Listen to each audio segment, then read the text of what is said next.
প্রশাসনের অভিযানের পরেও একাংশ ব্যবসায়ীরা খাদ্য সুরক্ষার বিষয় নিয়ে সচেতন নয়। তারা বিভিন্ন সময় বিভিন্নভাবে গ্রাহকদের সাথে প্রতারণা করে যাচ্ছে। তাই গ্রাহকদের স্বার্থে খাদ্য সুরক্ষার জন্য সদর মহকুমা প্রশাসনের পক্ষ থেকে কিছুদিন পরপর বিভিন্ন এলাকায় অভিযান চালানো হয়। ঠিক একইভাবে আবারও বুধবার সদর মহকুমা শাসক মানিকলাল দাসের নির্দেশ অনুসারে এনফোর্সমেন্ট টিম বিভিন্ন দোকানে অভিযান চালায়।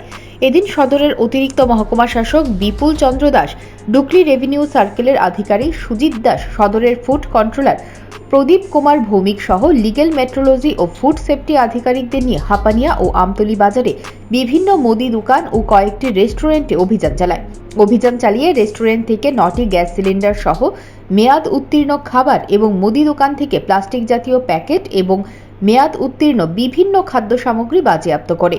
এই অভিযানের সময় যাদের দোকান থেকে মেয়াদ উত্তীর্ণ খাদ্য সামগ্রী পাওয়া গেছে তাদের বিরুদ্ধে মহকুমা প্রশাসনের পক্ষ থেকে আইনগত পদক্ষেপ গ্রহণ করা হবে বলে জানিয়েছেন অতিরিক্ত মহকুমা শাসক বিপুল চন্দ্র দাস।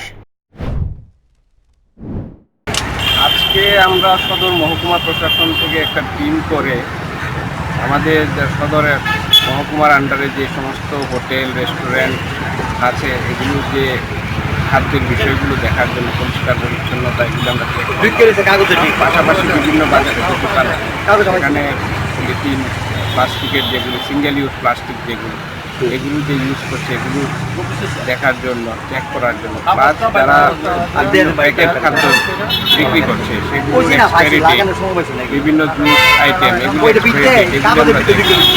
দোকানে দেখা গেছে যে এক্সপায়ারি ডেটের আইটেম তারা রেখে দিয়েছে ডিসপ্লের জায়গাতে, তো সেগুলো তো আমরা বলেছি নোটিশ দেব। গ্রাহকদের সঙ্গে কোনোভাবেই প্রতারণা করা যাবে না, গ্রাহকদের স্বার্থেই এই পদক্ষেপ। Bureau report, news prime Tripura.